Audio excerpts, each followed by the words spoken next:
Assalamualaikum warahmatullahi wabarakatuh. Selamat pagi, salam sejahtera untuk semuanya. Bapak Ibu sekalian yang saya hormati, senang sekali pagi hari ini kita berkumpul dalam sebuah forum tentang inovasi dan bagaimana inovasi di dalam keseharian kita itu penting sekali. Bapak Ibu semua yang saya hormati, inovasi itu tidak bisa lepas dari kreasi. Kalau kreasi itu pada proses idenya, kalau inovasi itu pada mengkonkretkannya menjadi sebuah tangible atau terobosan. Inovasi. Jadi ada proses kreasi, ada proses inovasi, dan kita butuhkan proses kreasi dan inovasi ini berjalan terus-menerus. Tapi pertanyaannya, bagaimana proses inovasi dan kreasi itu bisa jalan terus? Banyak literatur tentu yang bisa kita baca.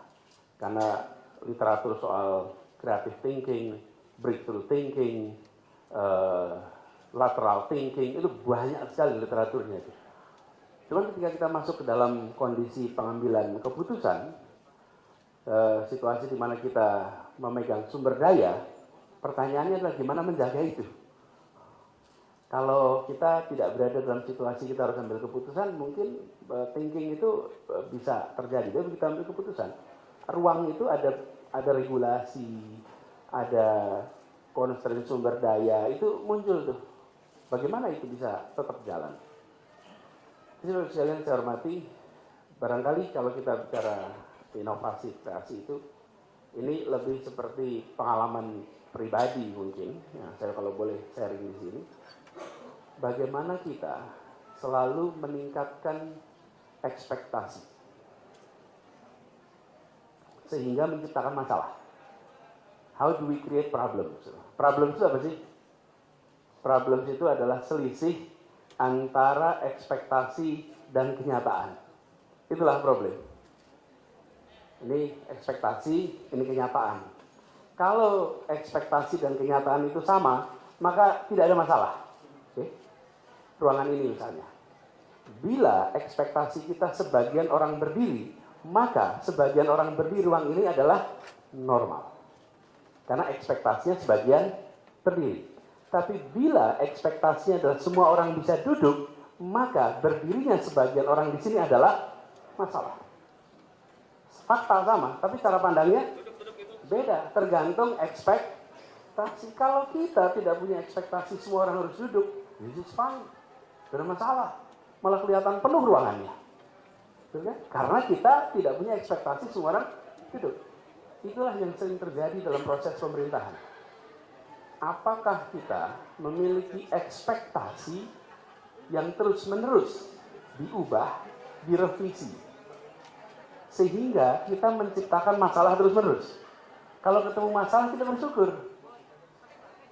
Inspirasi ini dari mana kejadiannya? Saya waktu itu surveyor, Pak. Surveyor. Saya bekerja di lembaga survei Indonesia. Lalu kita bikin survei kepuasan warga Indonesia atas kualitas pelayanan kesehatan, atas pelayanan pendidikan. Apa yang terjadi? Pada waktu itu 80% lebih penduduk menyatakan puas dengan layanan pendidikan. 80% layanan puas dengan layanan kesehatan. Wih, hebat betul Republik ini, gitu kira-kira. Kok bisa puas dengan layanan kesehatan pendidikan? Waktu itu. Apa yang terjadi? Ekspektasinya rendah. Dapat pelayanan sedikit saja sudah puas. Dulu tidak ada puskesmas, sekarang ada puskesmas, alhamdulillah. Okay. Jadi, when your expectation is low, satisfaction is easy. Okay. When your expectation is low, satisfaction is easy. When your expectation is high, satisfaction is challenging. Kepuasan itu menjadi menantang karena ekspektasinya tinggi. Nah, kita Bapak sekalian ingin agar proses tadi inovasi kreasi itu berjalan, maka ekspektasi itu harus terus-menerus ditingkatkan. Kalau ekspektasinya tidak ditingkatkan, ya nggak ada lagi proses kreasi itu. karena tidak merasa ada masalah. So, kalau nggak ada masalah, apa pula yang bisa diselesaikan? Bila jalanan yang banyak sampahnya dan dianggap kenyataan, bukan permasalahan, ya sudah dijalani saja. Oh, inilah kenyataan. Nah, kami di Jakarta mencoba untuk menaikkan ekspektasi itu. Jadi kalau boleh in retrospect nih, menengok kembali apa sih naikkan terus-menerus ekspektasi. Terus yang kedua adalah don't do micromanagement, but do micro questions. Jangan lakukan tindakan micromanagement, karena ada organisasi yang gede sekali tuh. Tapi lakukanlah pertanyaan-pertanyaan mikro. Kalau saya dulu sering sampaikan, think like a stranger, act like a native. Bertanyalah yang tidak ditanyakan. Gimana tuh? Bertanyalah yang tidak ditanyakan tuh. Gimana tuh sekarang? Bertanyalah yang tidak ditanyakan. Munculkan pertanyaan yang tidak biasa ditanyakan. Yang membuat kita berpikir. Kalau saya naik bis, berdiri duduk di sebelah saya satu orang ibu-ibu misalnya gitu. Terus saya tanya, Bu, apa kabar? Baik. Terus saya tanya, Bu, kenapa jari ibu 5 ya? Kira-kira dia akan jawab apa tuh? Aduh, ini berobat jalan nih. Saya pindah saja dari tempat ini. Gitu kan kira-kira. Ini berobat jalan nih. Ya semua orang jarinya 5. Kan kalau tanya aslinya mana, dia jawab. Tinggalnya di mana, dia jawab. Itu expected question. Tapi ketika muncul unexpected question, itu bingung lah. Terus saya jawab, apa ini? Bapak ini, tanyanya kenapa jari saya 5? Kira-kira siapa yang akan bertanya begitu?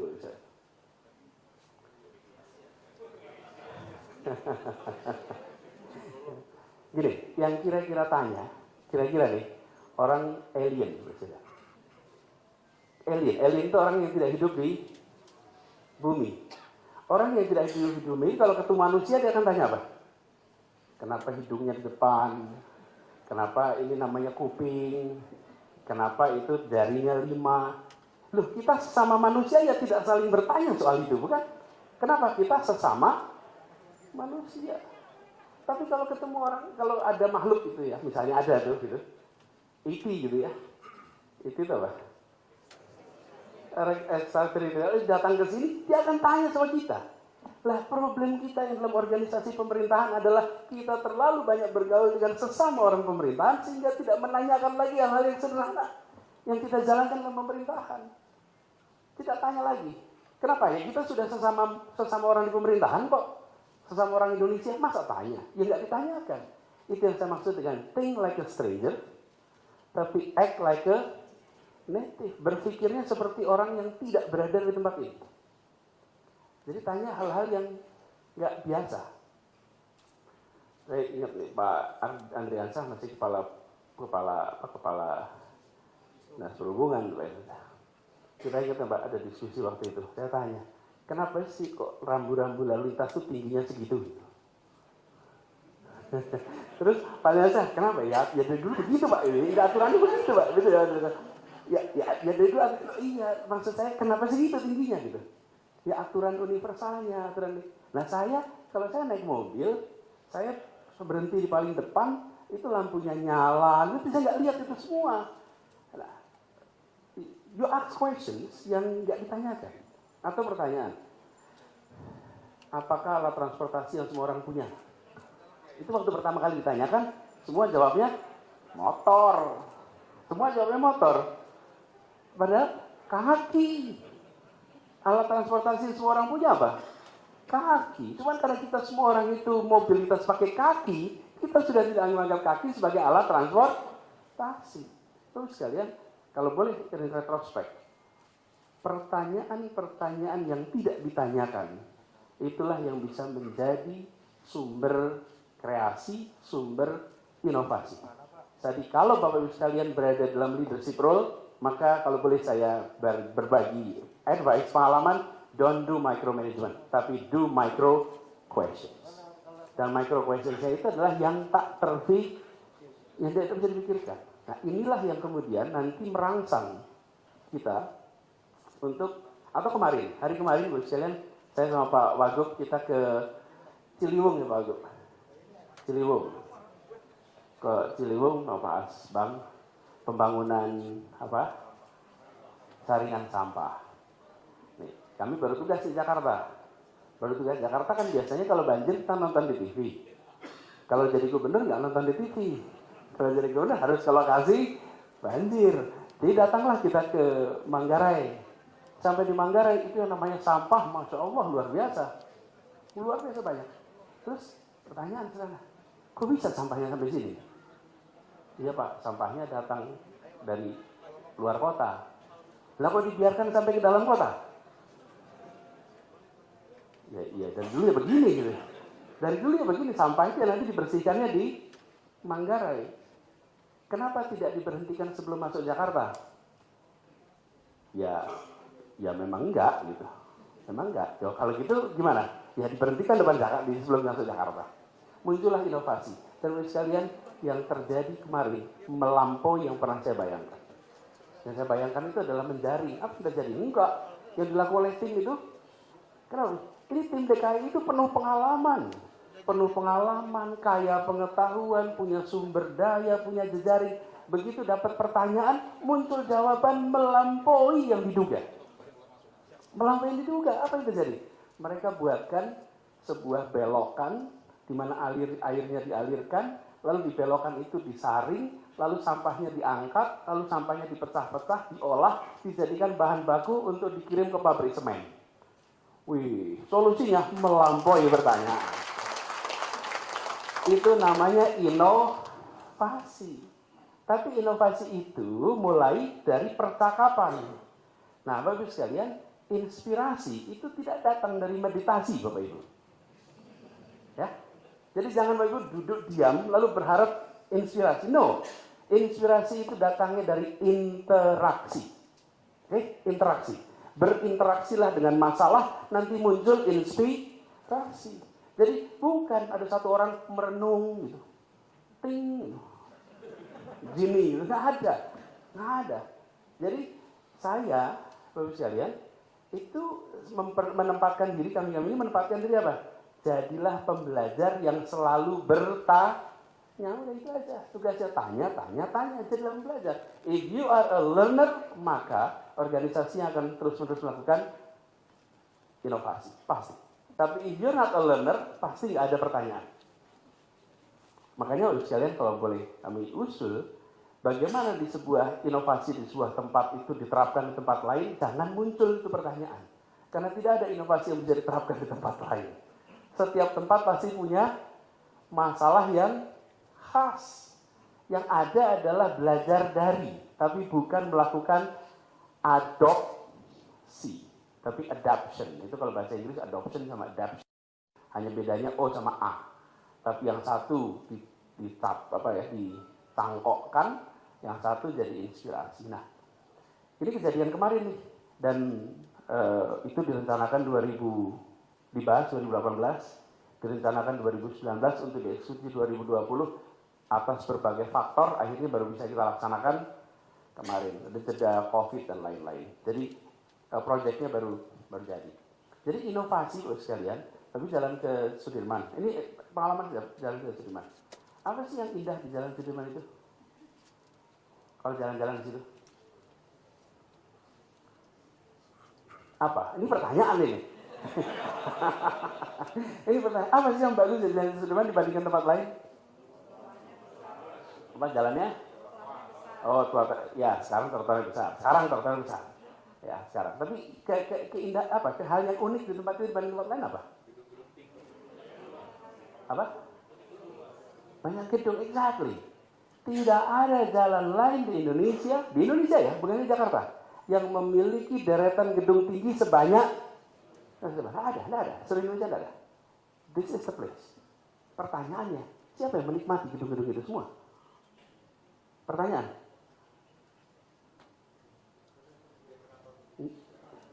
Exactly. Yang berkantor di situ. Penduduk Jakarta nggak lewat. Makin makmur, makin nggak menikmati. Kenapa? Duduknya di kursi belakang. Iya, coba bos-bos duduk di kursi belakang, nggak menikmati Jalan Sudirman itu. Ketutup sama mobil depan, kursi depan, nggak lihat. Yang menikmati supirnya. Semua pemandangan bagus di Sakti itu dinikmati oleh sang supir yang punya kaca cara itu. Pertanyaan ini, apa yang paling unik? Gedung tinggi. Terus pertanyaan berikutnya, bagaimana itu bisa dinikmati? Jalan kaki loh ini. Menikmati tempat itu harus dengan jalan kaki. Kalau buat jalan kaki harus dilakukan bangun trotoar. Kenapa bangun trotoar? Bisa menikmati.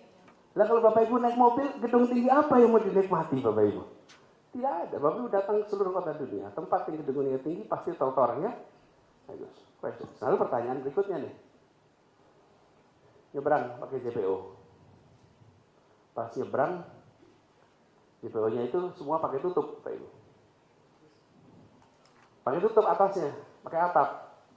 Jadi saya tanya, kenapa JPO-nya pakai atap? Biar nggak panas, Pak. Oh. Biar kalau hujan nggak hujanan. Emang nyambungin dari gedung mana ke mana? Enggak, Pak. Dari trotoar ke trotoar. Ibaratnya bangsa ke bangsa dong. Iya dong. Trotoar itu kan nggak ada atapnya. Terus kenapa mendadak yang di sini harus pakai atap gitu? Lain kalau dari dalam gedung ke dalam gedung, maka dia harus dijaga supaya tidak perlu pakai payung, betul kan? Nah, tapi kalau dari ruang terbuka ke ruang terbuka,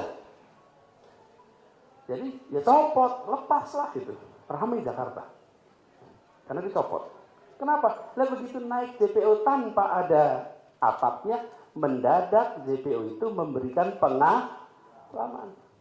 Ini Pak Hari spesialis pencopotan JPO atap di Bari belakang. Ingat ya Bari ya, kita di situ. Jadi dan mulainya dari pertanyaan. Terus sekalian, ini sekarang pertanyaan-pertanyaan istilah yang harus kita jaga terus untuk sebuah inovasi dalam. Ini ilustrasi kecil-kecil yang kalau tidak kita formulasikan dengan baik, maka pertanyaan-pertanyaan itu tidak menjadi manfaat untuk kebijakan. Nah, kami melihat sekalian di kota ini, di Jakarta, segala macam inovasi itu dimulai dari 3 level yang saya sampaikan. 1 gagasan, 2 narasi, 3 karya. Jadi menjadi karya itu adalah fase yang paling akhir. Tidak ada hanya karya tanpa narasi, tanpa gagasan. Sama seperti ketika kita melihat penduduk kota ini. Ini kota itu kan ruang, Bapak Ibu.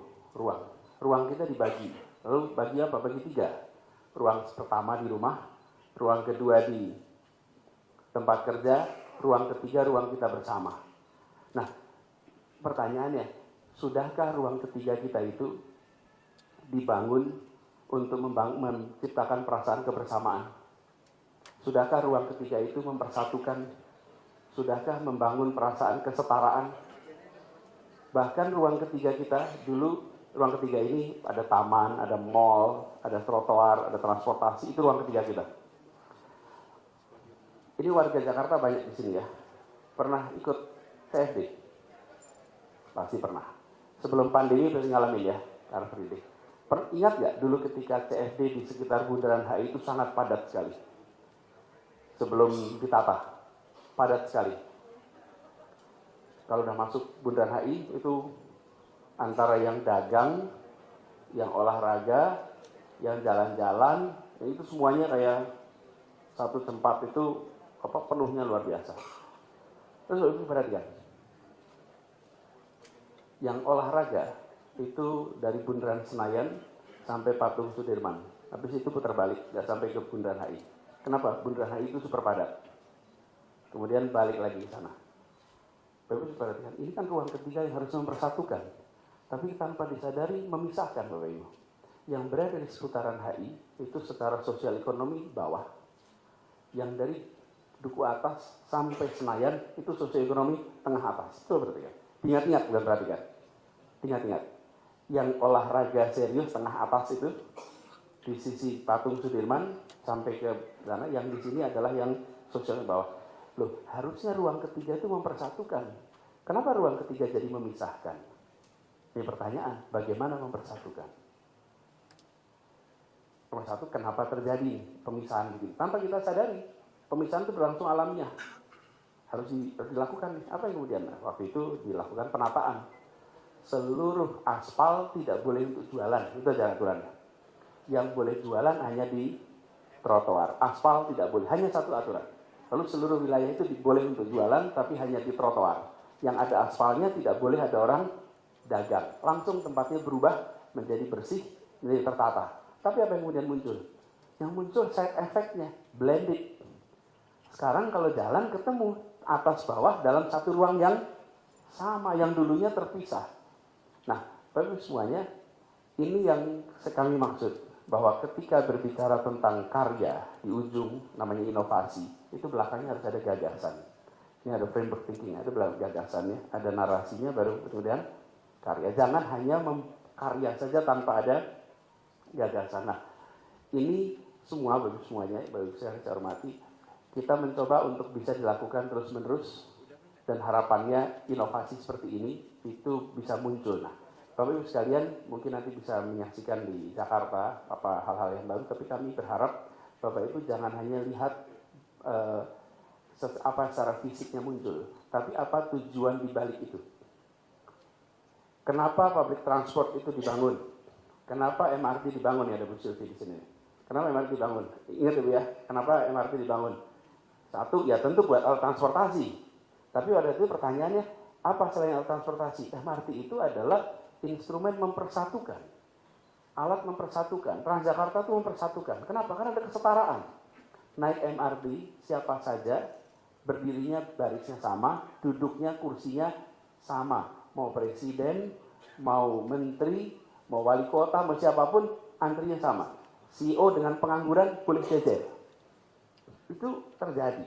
Nah, ini sebuah tempat yang mempersatukan. Jadi jangan pandang MRT sebagai alat pemindah badan saja, tapi dia sebagai alat untuk mempersatukan. Kita ini dipisahkan terus-menerus. Dari rumah yang makmur naik mobil, makin makmur mobilnya makin mewah. Yang kurang makmur pakainya kendaraan motor, kalau kurang lagi nggak beli motor pakai angkot.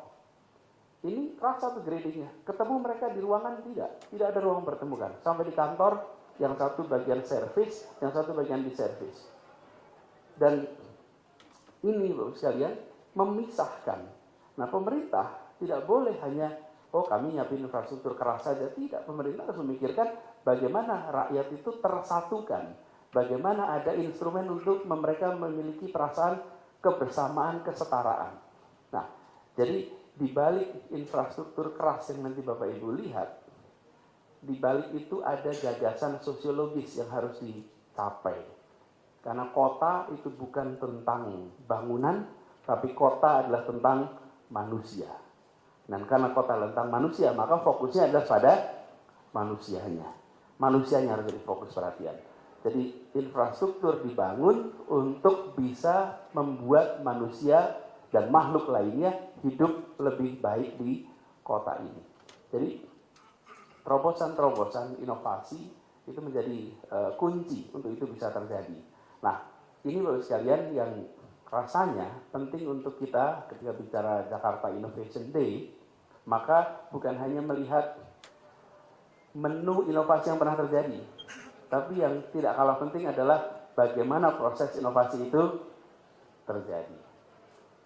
Ini yang lebih penting. Sama seperti kalau kita lihat atlet berhasil, jangan tanya bagaimana perasaannya ketika menang. Pasti bahagia.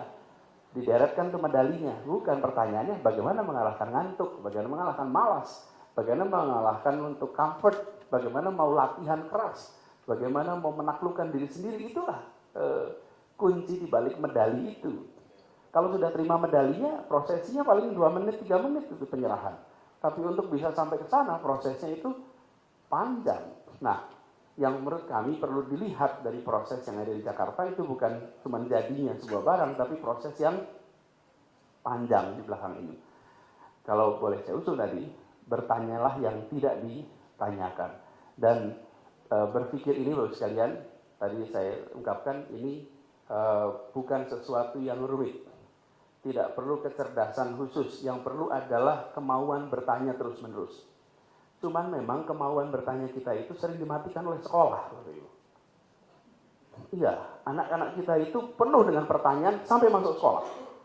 Begitu masuk sekolah, volume pertanyaan mengalami penurunan. Nah kita sudah sekolahnya lama, terus masuk organisasi, penuh dengan aturan, makin nggak bertanya Bapak Ibu. Iya, aturannya banyak betul. Sudahlah berhenti bertanya. Akhirnya kita terbiasa untuk tidak bertanya, udah terima saja, laksanakan saja, ini surat-surat keputusannya. Gitu kira-kira.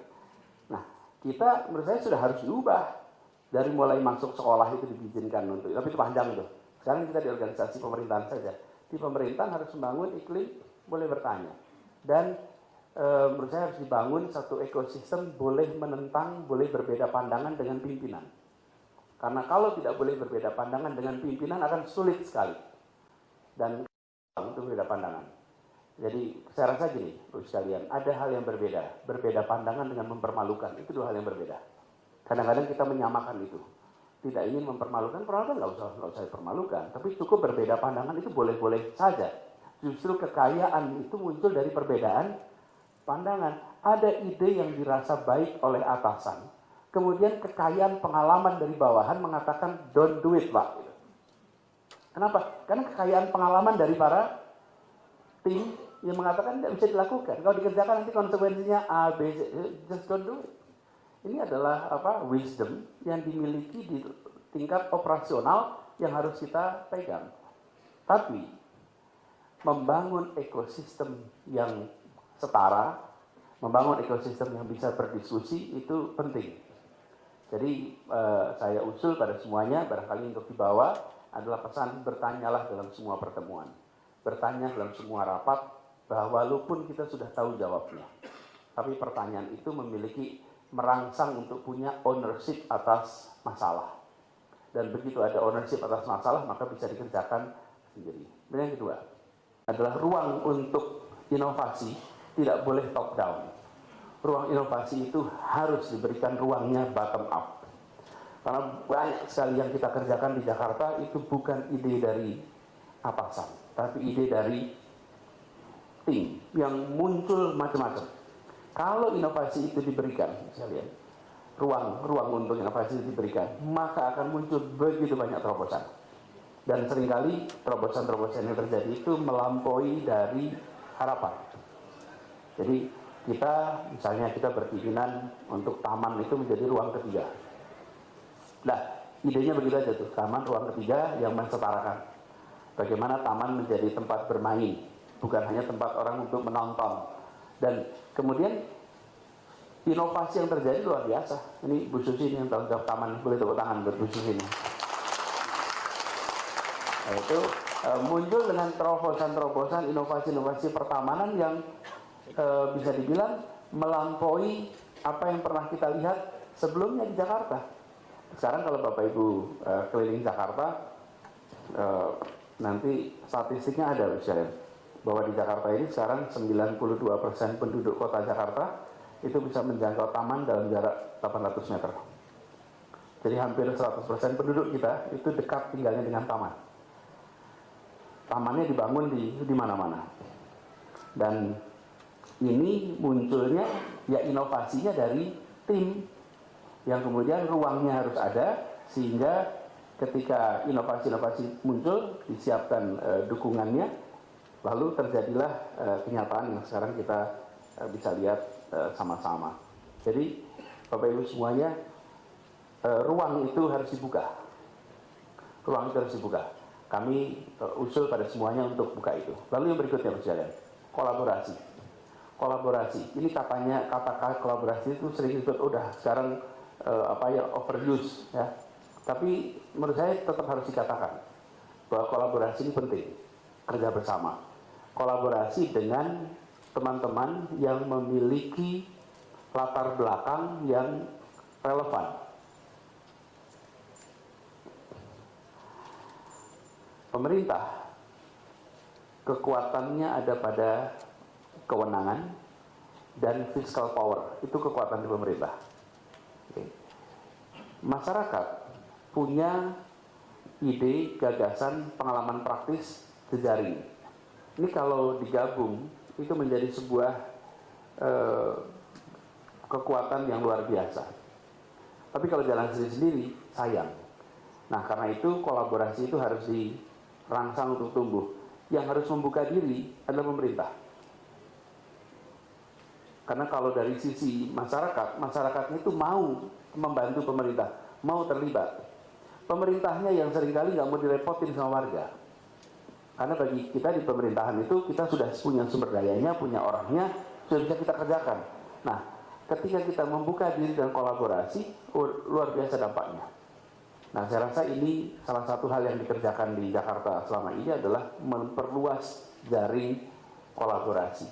Dan kalau lihat nama-nama yang akan bicara hari ini juga nama-nama yang banyak terlibat dalam kolaborasi nih, yang akan terlibat Bu Faila, Pak Rizky. Ini adalah partner-partner kita yang banyak berdiskusi bersama sebagai kolaborator.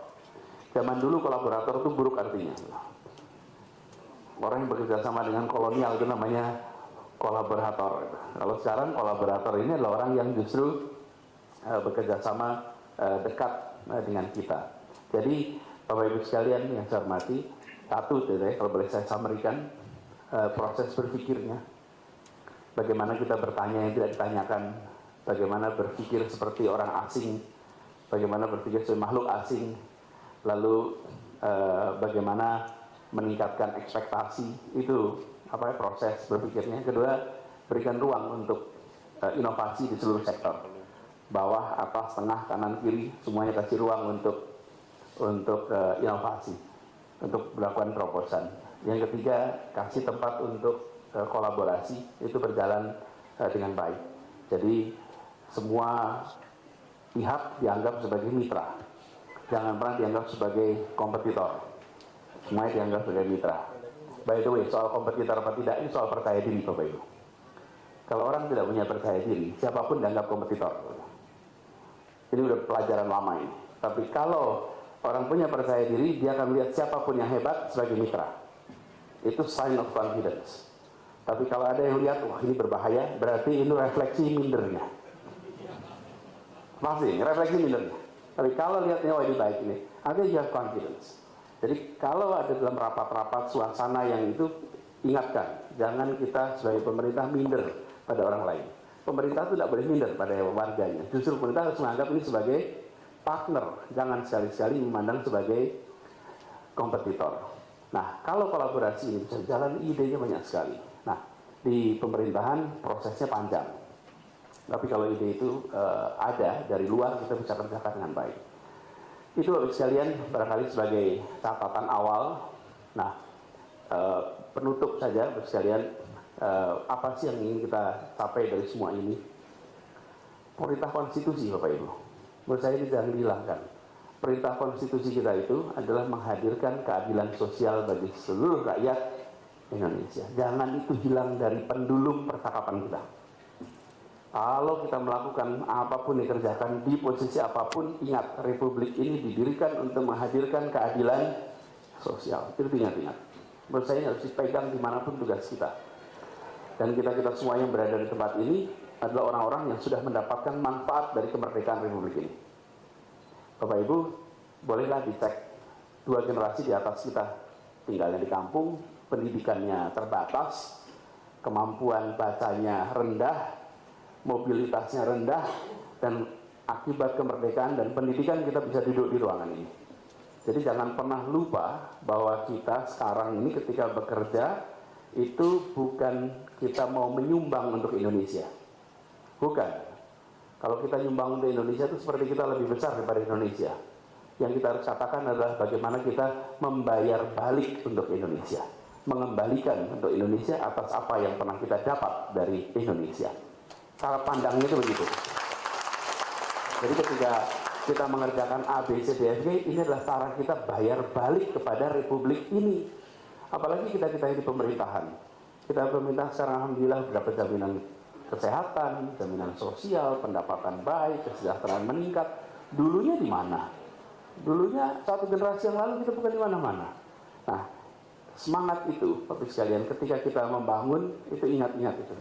Dan ini konsekuensinya pada pendekatan. Ini saya perlu sampaikan soal keadilan ini. Jakarta itu kota yang ada yang paling atas, ada yang paling bawah. Miskin-miskinnya Republik ini ada di Jakarta. Tapi kaya-kayanya orang Republik ini juga ada di Jakarta. Super ultra kanan ada, super ultra kiri ada. Lengkap kita ini. Nah, jangan sampai kita yang sudah makmur itu lupa bahwa kita dimakmurkan oleh kota kita. Difasilitasi oleh kota kita. Lalu tidak mau berbagi lagi. Ini sering kali terjadi Bapak Ibu. Kita yang sudah mendapatkan itu tidak mau yang lain untuk mendapatkan. Kebijakan tidak boleh seperti itu. Ingat, keadilan itu harus diterapkan pada semuanya. Jangan sampai begini loh, kita udah dibawa eskalator naik ke atas, terus kemudian ruangan di atas penuh, jadi bilang, tolong dong eskalatornya dimatiin gitu. Jadi yang lain nggak bisa naik tuh eskalator itu. Dan attitude itu seringkali muncul. Dulu datang ke Jakarta dengan numpang bis kota, lalu punya kaki 5, warung, udah meningkat. Pak, tolong dong warungnya dibersihin tuh Pak, yang pinggir-pinggir jalan. Lah dulu Bapak Ibu kerjanya di mana? Ya di warung juga. Gitu. Jangan sampai kita itu pada yang kecil punya pandangan, wah ini mengganggu pemandangan kota. Sementara dulu ketika datang ke kota ini kita juga dulu kecil. Jangan sampai misalnya dulu pernah ada gagasan jalan Sudirman Tamrin dihentikan dari sepeda motor. Itu kalau dihentikan dari sepeda motor jalan itu, maka ini data teman-teman Grab nih, 500-an ribu delivery per hari di Jalan Jenderal Sudirman. Itu artinya pendapatan dari rumah-rumah se-Jakarta per hari. Dalam 1 bulan tuh 15 juta tuh orang yang melakukan delivery ke tempat itu. Jadi jangan sampai ketika kita sudah makmur, keadilan itu tidak menjadi bagian dari perhatian kita. Ini juga saya sering alami Bapak Ibu, kalau habis acara. Habis acara tuh banyak mau foto bareng loh. Iya kan, foto bareng. Foto bareng nih, foto bareng. Tapi saya selalu perhatikan, selalu ada fenomena ini. Udah foto bareng, terus nanti ada yang bilang, udah, Pak Anies capek. Yang bilang itu yang sudah selfie Bapak Ibu. Itu, kami udah selfie. Terus saya bilang, ini loh, curangnya kita ini begini nih. Ketika dia udah selfie, dia bilang, udah ya, Pak Anies capek. Nah, saya nggak pernah bilang capek. Yang bilang capek dia.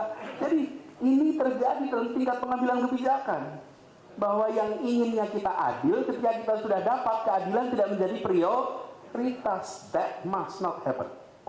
Itu nggak boleh terjadi. Jadi ketika kita tadi inovasi dan lain, ingat ya, ujungnya adalah menghadirkan keadilan sosial. Jangan sampai ujungnya bukan itu. Apapun yang kita kerjakan, ujungnya harus keadilan sosial. Karena itulah kenapa Republik ini didirikan.